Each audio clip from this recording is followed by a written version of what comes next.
prevent Sensui from meeting his demise. Pero Oheb, tuloy-tuloy pa rin naman. Tahimik dito sa gold lane. Fireflux Esports wants to make another good engage. Pero Blacklist talagang maingat ngayon sa mid lane. Maganda yung lane na ginagawa ni Oheb. Yung minion na clear niya, lahat last hit. Tapos hindi siya nasa-zone nung Irithel. Kaya kung nakita niyo yung gold, mas naangat siya actually against the Irithel. Again, as much as possible, gusto ng Blacklist medyo static yung takbo ng game. Ayaw nila ng gulo. True. Ayaw nila na masyado marami nangyayari sa mapa. But Fireflux Esports, they will start ramping up. Kasi yung trabaho nila ngayon is controlin yung jungle ni Sensui. Kapag lumabas na yung kanilang timers, which is probably around the 5 minutes, 5-minute mark, yung wala na energy. Doon sila lalaban, pero Sensui nahabol ni TNZ. Okay, may kita natin dito na ginamit na rin TNC ang kanyang ultimate. Nakapwesto ngayon tatong players ng Fireflux Esports doon sa may orange buff. At ang pinaka-pwedeng kapitan dito ng Blacklist International. O nga, munti ka na madaanan dito ng Apex 47. Si Oheb dito. Pagka tumaba si Oheb at nabigyan ng space, yan ang magiging tinik naman ngayon for Fireflux Esports. Nahihirapan talaga gumalaw yung Blacklist. Imagine mo, hindi pa nga si Apex 47 yung talagang gumugulo sa kanya kundi si TNZ mismo. In our RNJ, tinutulungan din naman dito si Sensui pero nakatalon doon si TNZ onto Yue. Yue makakalayo, binibait talaga nila. Binibait yung Purify. Nag-violent reclaim si TNZ, binibait yung Purify pero di pumalag si Yue. So nandun pa rin yung disiplina for both sides and Fireflux Esports. Still, sila yung makakuha ng turtle control dito considering na walang makatawid dito kay Hilda. Oo, may kita din natin ngayon nagkaroon na ng palitan ng lanes pala.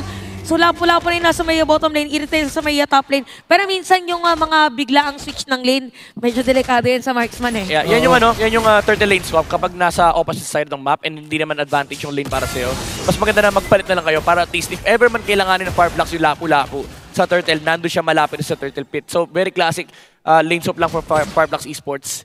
And ang nakakatuwa doon talagang i-execute nila. Hindi nila yung parang tatama rin na, hindi, okay na yan, laban tayo. Ito si Elia, napapalibutan ka na nila. Tatlong players yan ng Blacklist International, pero sapat nga pa ang damage nila. Kulang. Hindi pa nga meron pang paggamit dito ng Netherrealm. At si TNC nandito na rin. Matatalonan si Renegade. Meron ni Netherrealm. Dito si Yue at ang side ng Blacklist. Aalis na lang muna at Lucat Rosa. Nagbatuhan lang naman talaga ng ultimate. No casualties doon. Pero yung concerning thing dito sa Blacklist, kulang pa talaga yung damage na pwede manggaling kay Oheb at Yue. Top lane, talagang si Apex 47. Ginugulo lang si Sensui. Ito lang ang trabaho ng isang Hilda. Sa early game, guluhin mo lang yung jungler, bad tripin mo lang. And si Sensui dito talagang mahihirapan kasi first of all, hindi na nga siya makahanap ng potential kill dahil ang daming nanggugulo sa kanya. And kino-contest pa yung purple buff niya, nang-force din yung retribution. And syempre, yung kanyang mga papatayin dito, medyo sustainable din kasi yung lapu-lapu, kaya niya sustain sarili niya. Valentina, hindi mo rin makakombo yan kasi pwede rin kunin yung fracture. Hilda, hindi mo papatay. Yung Guinevere, ay baka ikaw pa yung talunan. So, ang talagang potential target lang nila is Sunshine, pero protektado yung Irithel. Oo. Kita natin dito even for Fireflux Esports ay nagiging maingat na rin dito si Apex 47 by the way. At medyo nag-shift na si Sunshine ng kanyang tutulungan at hindi siya manggugulo pero look at Renegade and the rest of Blacklist International. So medyo pag-aamba lang ang kanyang gagawin. Alam nila, kailangan lang patabayin dito si Oheb. Oo, kailangan talaga nila alagaan dito si Oheb at mukhang makakakuha nga sila ng Torre doon sa baba pero pasagot din naman ng Fireflux Esports dito. Hindi sila mag-overcommit pero Blacklist, nakuha nila yung gusto nila. I was gonna say, sa sobrang consistent ng Fireflux Esports na ilagay yung XP side sa Turtle, medyo parang ang pangit nung naging pwesto ng Irithel sa baba kasi hindi ka nakapag-farm, naipit ng Blacklist na National Irithel, and nakuha pa ni Bruno yung tower. But this does give the Turtle towards still for Fireflux. Medyo hindi lang nila nagamit yung lapu-lapu at that time kasi it could have helped Fireflux, pero sila pa rin yung lumalamang na early game. 2 turtles, 4 Fireflux secured, pero Blacklist nakauna naman ng Torre doon sa baba. Slowly but surely, ito yung sinasabi ni Midnight na gusto ng Blacklist. Wala masyadong clashes na mangyayari until ma-reach nila yung mga items na kinakailangan nila. But for Blacklist and Sui, talagang nahihirapan yung Nolan ngayon. Usually kasi nag-aantay yan sa bush for a kill. Pero this time, nagmamadali siya mag-farm dun sa jungle niya. Kaya kung ginagawa ngayon ni Sensui, parang pansin nyo siya na yung nag-clear ng minion wave. Kasi kailangan, tapos the rest of the players of Blacklist International, talagang all in na tayo kayo, Oheb. Pero may kita natin, Oheb makakakuha pa ng kill. Ang Blacklist International, kanya-kanya mga Netherrealm. Hinahabol nila si Oheb para makakapag-flicker out si Oheb at buhay pa rin si Oheb. Isa-isang hahabulin mga players dito ng Fireflux at naririnigaw natin ang sigaw. Sensui? Ngayon, dahil ito palang gustong pagbawi ng Blacklist. Yue once again with a clutch Nether Realm. Slither of Health for Oheb at nabaliktad pa ng Blacklist yung aggression ng Fireflux. Grabe si Renergy. Sabi niya, para kita nyo! Oh, para kita ayan. nyo!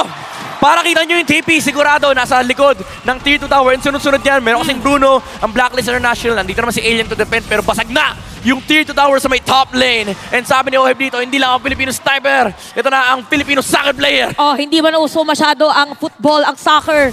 Dito ako ang pinakauna na makakakuha ng kill para dito sa Blacklist. Hindi, sabi natin, parang lahat na ilagay mo Oh. kay Oheb. Oo. Kaya bigla nag-shift dito ang Blacklist International. Ganda ng micro niya dun ha. Sobra. Literal, hinintay niya pa. Nagpatama siya ng ulti, tsaka siya nag-dash kasi wala nang dash yung lapu-lapu. And nung pumasok dito si TNZ, tsaka niya kinumit yung flicker. Oo. Ito yung Blacklist talagang protect Oheb dun all throughout.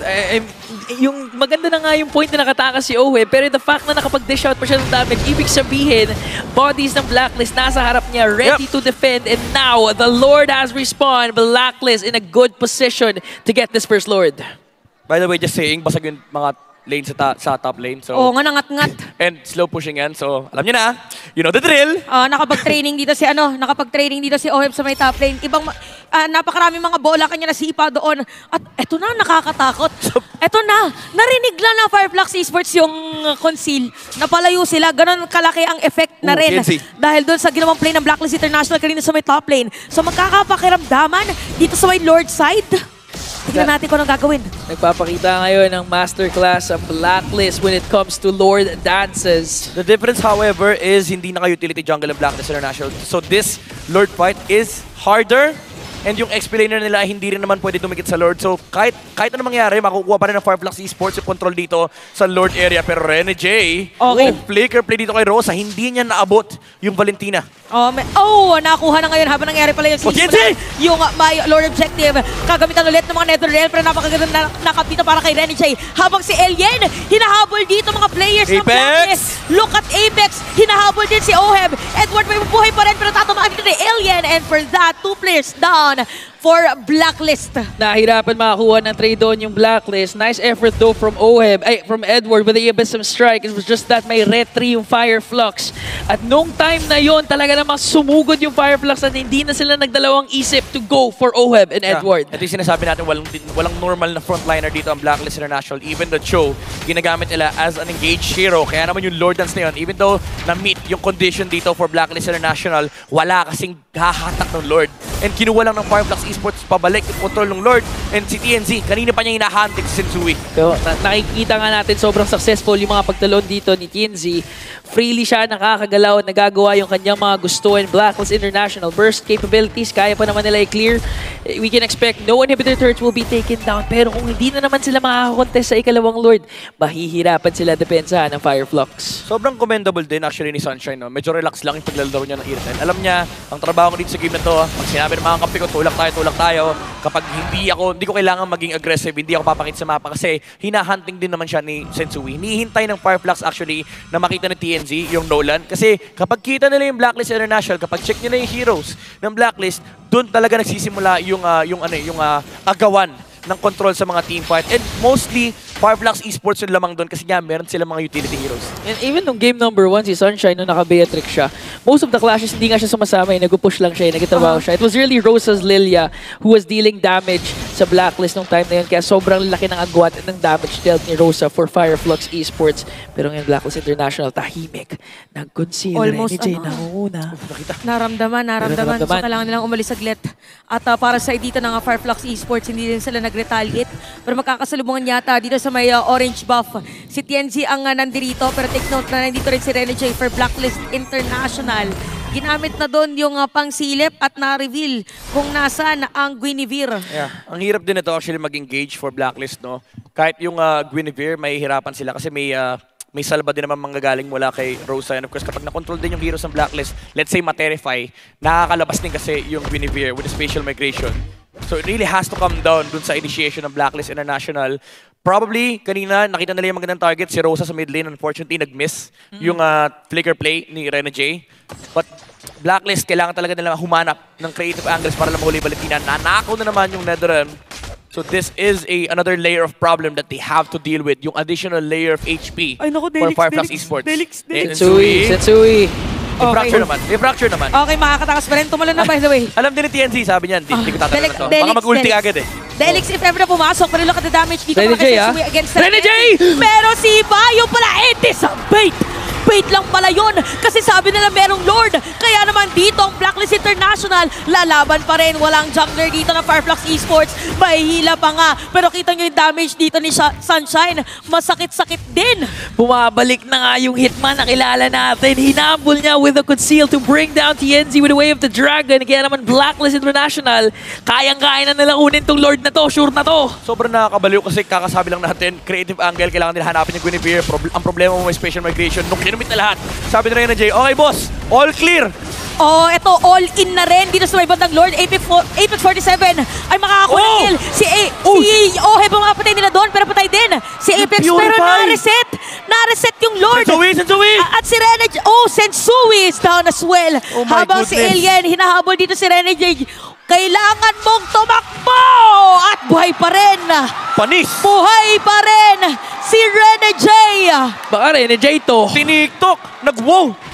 Pero still, this is alarming for Blacklist kasi sayang, one sure shot to get the Lord. Nakuha na nila yung creative angle na kinailangan nila. They were able to bring down TNZ. Pero yung yung attack ni Apex 47 pati ni Alien. Yung Purify, man, Yung natanggal yung Fury. stun. Oh, laking factor talaga nung Purify din. Tsaka kapag maiisip mo kasi siya, parang hindi mo consider na Hilda naka-Purify. Oo. Well, nakita natin kanina yan, pero syempre Blacklist International, you really could not expect na go-purify dito sa Apex 47 and tamang trabaho lang si Apex 47 dito, no? Talagang every team fight, kahit pa naka-Netherrealm sila Oheb dito, kanina pa niya kinakaltokan sa ulo yung Bruno ni Oheb. Tsaka hindi nga very one-dimensional yung Hilda ni Apex 47 kasi usual Hildas na nakikita natin, Lord Dance pa lang, naghahanap na kaagad eh, nag-zone na kaagad siya, nag-aantay siya ng perfect timing eh. Hinihintay niya mauna si TNZ kasi may pang-engagement sila. Kapag lumabas si Netherrealm, dun siya naghahanap ng target. Kasi yung Blacklist, kapag lumabas si Netherrealm, lalaban sila no matter what. So ang ginagawa ni Apex 47, bina-bypass niya yung Netherrealm and dumediretso siya kay Oheb. At na-bypass na nga dito yung ng Lord, yung inhibitor turrets sa gitna, exposed na ang base ng Blacklist International. Okay. Fireflux. Meron pang minion wave dito pero mabilis lang na dedepensahan dito na Blacklist International at meron pang minion na dadaan na both top lane and even bottom lane pero Edward is there. Same goes with Yue para dumepensa. Meron pang sipa dito against Alien pero nahahabol pa rin ang Cult Altar or Netherrealm na nga pala. Pero masakit lang din naman dito si Yue at mapipilitan silang umalis. Si Sunshine free hit lang at si Oheb mapipilitan na lumayo pero may minion wave dito ang side ng Fireflux Esports sa may gitna. Naku po lahat ng ultimates ng Blacklist International. Rosa! Na-expanded pumasok pa nga din si Rosa. Terrifying onto Renji. Edward going in the middle lane. Na-base strike. Naka-cancel pa nga. Pero si Blacklist. Pero si Oheb. Nakapag-free hit din naman dito. Sensui going right after Sunshine. Okay. Renji napapalayo. Bravest Fighter ginamit na. Nagkakatalunan na dito mga players and look at Oheb. Sabi niya, Edward! showtime! It's showtime! Kaya naman si Rosa makukuha nila. Grabe yung juggle na ginawa doon ng Blacklist International. Papalit-palit sila. May sumasunod ng Canon, Rene J, and Edward as well. And Fireflux Esports, ang ganda sana nung attempt ni Rosa. Nag-flicker siya para makuha niya yung potential na target dito on Blacklist International and mawala yung atensyon ng Blacklist onto the minion wave. Pero yung Blacklist dito, yung composure nila, na isipin, yung i-prioritize nila yung waves, nakapag-defend pa sila and nandun din naman kasi yung damage output from the side of Blacklist International. Of course, yung mga echo din na nanggagaling dito sa Faramis ni UM, mahapdi na rin actually yung Faramis. Even though he's 2K behind the Valentina, masakit yung damage output ni UM dito, lalo kapag tabi-tabi ang Fireflux Esports. Oh, yung splash damage. Saka ito, gusto ko sabihin, yung laban ng Fireflux Esports tsaka Blacklist International, sobrang sakit sa ulo kasi talagang Ang sakit din sa puso eh. ang sakit niya sa puso, sakit niya sa ulo kasi kakaibang calculation tsaka yung juggle pa lang kung paano ka magti-teamfight. Actually, walang teamfight pero parang meron. Grabe si Rosa, men. Nakakabaliw yung yung mga micro decisions ni Rosa. Kanina ang ganda sana ng flicker niya. Hindi lang talaga, well, wala sa hulog. Tsaka na-timingan din ng Blacklist. Ayan, nag-flicker na si Rosa. Oo. Kaya pwede na tayong gumawa ng play. Abot niya sana si Oheb kanina eh. Kung na-double first kill niya, umabot yung Terrify. Mapapatay yung Fireflux si Oheb. Nagod sila. Ito nakita natin, Rene J, natagpuan na nag-conceal So wala na rin flicker by the way dito ang Cho at Fireflux Esports. Sabi na parang walang mga HP ang mga players ng Blacklist International ay hindi ganun kakunat. Kaya pala siguro sa kanila pinapasalo yung Lord. TNC! Oo, si TNC dito pero napakagandang NetherRealm sagot dito ni Yue. Tapos flicker out para kay Oheb. Naku, pumasok pa nga si Alien! Si Alien nakakuha na nila at si Renage ay magiging bait nila pero merong immortality. Habang si Edward dito sasalo. Saan makakakuha ng kill. TNC! Pero pantalon. Pero si TNC, kamuntikan na! Pero pumasok din dito si Rosa. Oh my goodness, at si Rosa. Oheb mapapatay dito at dumediretso pa rin. Si TNC pala napatay dito ni Sensui. Pero umahabol pa rin mga players ng Fireflux Esports. Sensui din naman ang Sensui! natitira for Blacklist Sensui! International. Kinakailangan niya mag-defend. Yue nabuhay din naman dito at namataan nga siya doon ni Apex 47. Nagma-micro sila dito. Buhay pa din naman sila. Rosa! Immortality. Yue, pop mo! At napop nga dito ni Yue. Sunshine! Mawalan ng immortality, magta-tower lock dito, mawalan. Mga matay si Sunshine. Meron pa minion wave dito, Blacklist International, hindi pa tapos. Hindi ba nga Ang tapos? laban dahil double kill para dito kay Sensui at buhay din. Si Yue 10 seconds, mabubuhay na rin si Oheb. Meron pang Lord na pwede kuhanin ng Blacklist. Lucky na lang! Lucky na lang, Blacklist! Ang sakit ng puso ko, best. Lucky na lang! Si Yue nagde-defend! Lucky na lang! Hi! Buti na map niya yung emo. Buhay pa! Oh guys, pwede kayong huminga kasi 18 seconds, 17 seconds bago Buhay pa, mabuhay dito si Blacklist. Sunshine. Pero 16 seconds bago pa si Apex at si Aabot si TNC, Sunshine. Aabot si TNC. Aabot ba si TNC? Makakatalon. Sinong tatalon? Hindi na, Mahanap ba nila Mirash, si Mirash, Renegade? Tumalon na si TNC. So hindi pwede basta bigla na lang pumasok. Pero kanina ba pumunta? Sensui! And grabe, Sensui! With the instincts again. Sama mo na rin si TNC. Mapapatay din nila. Kahit 3 years na nagdo-dominate ang Blacklist, hindi mo pa nakikita to because this is Yue. This is the Hitman Renegade. And Blacklist slowly climbing back to the top. Pangatlong Lord na ito na nagmarcha doon sa taas. Wala na silang inhibitor turrets. Basag na ang base ng Blacklist. Pero ang puso ng mga agents ay buo pa rin. And the mid lane push. Renegade! Naghaharap ng target dito, Renegade! Sinong una masisipa? Sinong una makikita? Pero yung conceal, Torre may dito conceal, sa may mid lane, sisirain na ng Blacklist. May conceal! Pero kung sila nakabang, ay! Apex 47, kamuti ka na. Pero wala dito yung pang zone out ng Fireflux Esports. Okay, ano pa muna? Madedepensahan pa yan. Depensahan. Yung puso ko, guys. Yung puso. Inhale. Inhale! Tayo lahat. Exhale! Exhale. Inhale! Exhale.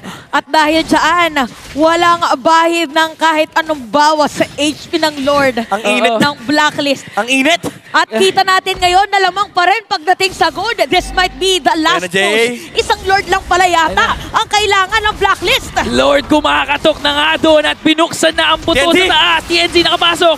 Pero Yue with the clutch nether rail. Nandyan, nagamit na. Blacklist. Tiyan sa bako. Lugis sila. Kailangan nila ditong umalis muna. Medyo delikado at may kita natin nagkabilihan na ng mga immortality. Yeah. At 21 minutes na pala sa laban natin. Pero grabe yung pinapakita, both Blacklist and Fireflux Esports. Guys, share ko lang. Huwag kayo masyado kabahan kasi pasok yung Blacklist sa knockout stages. Actually, silang dalawa eh. Silang dalawa. So, Pero yun yung masaya eh. Yun yung masaya. Preview to ng knockouts. Tsaka isang ano pa lang to, isang group pa lang to. hindi nila last game to. Oh, ayan o. TNC, ayan. Blacklist sticker. Sige. Permanent na yan, by the way. Permanent na. Oo nga pala. Tama, 109 diamond na 109 lang. diamonds. Pwede nyo i-check. Kunin nyo na. Sa mga nanonood dyan, pwede din muna kayong kumuha saglit ng tubig dahil 53 seconds pa. 53 seconds ha. 53 Ako seconds. kukuha na rin akong tubig eh. Kuha na ng tubig dahil nagpe-prepare na ang Blacklist International dito. They have to take care of the minion waves. Kasi checklist tayo, nasa baba ang Lord, walang tower sa top lane. Pag yan, na-slow push na naman, makikita na naman natin ang tinikling ng Blacklist International. Oo nga pala, yung mga ibang komponan nakita, ay, TNC? nagkakasutukan, meron tumambling, parang mala cheerleading dance competition. Ang atin nakikita ba't ya? 10-11, by the way, natin score 3.1k gold lead para sa Blacklist International. Nabanggit ni Midnight kanina yung slow push, kaya siguro yung long lane, kiniklear dito ng Fireflux. Yep. Ayan na nakapwesto na si Edward, nakaposisyon na. Pag lumamang lang, kahit lumamang lang ng minion wave, hindi kailangan i-clear. Basta lumamang lang ng minion wave and dahan-dahanan. Pinanatan ni Edward. Dahan-dahanan doon tutulak yan kasi lamang nasa HP and minion count yung Blacklist International. So sayawan na lang talaga dito. Pero again, the main difference is walang frontliner ang Blacklist. Si Renegade lang yung pwedeng sumilip. Kailangan may kadikit dito si Sensui! Edward! Okay, Sensui kailangan mo umuwi. Tapos magkakaroon na ng Lord. Okay, sige. Kailangan dito i-force ng blacklist din na hindi magsimula ng Lord. Window to na naayos yung top lane. So hindi kailangan ito isipin ng Fireblocks Esports. Tsaka yung top lane, nagki-clear doon si ano. Sa bagay, si Apex 47, pwede kasing biglang humabol. Slow pushing na to for Fireblocks. So medyo tayo naman yung ginaganon. Oo. Tayo yung bina-blacklist. Tayo yung bina-blacklist, tayo yung bina-blueprint. Siguro na hinahanap ko nasan si Sensui. Pero si Sensui is right here. Together with his teammates. At makikita natin ngayon, Has, walang buhay Lord. Kanina ba mapupunta? Sino ba talaga makakaretre? And it's gonna be Tienzi. Pero nga lang makikita natin dito si Sensui. Mabibili na lumayo. Edward mawala dito ng immortality. Look at Elliot. Si Ohe magiging target niya. Edward bumili dito ng Winter Truncheon. At dalawang players na Blacklist ang mamamatay. Pero si Renegade dito makapag-flicker. Habulin pa. Meron kong seal play. Fireblocks Esports. Renegade is still alive. Pwede bang kumapit? Rosa! Truncheon! Nag-Winter Truncheon si Rosa! Oh my goodness! Itong dalawa na naman yung natira, Sensui at Yue. Kinakailangan nilang dumipensa dito dahil si Rosa pumapasok na nga doon. Sensui, buhay pa rin naman pero may minions ang Fireblocks Esports! Ito na yata nagka-tower lock na. Look at Apex 47! Fireblocks Esports wins with a sweep! At ang apoy ng Fireflux ay mananatiling mainit dahil sila ngayon ang nanalo kontra Blacklist International. Sayang, di napatayan ng wifi. Joke lang. But jokes aside, talagang Fireblocks Esports pwede natin sabihin na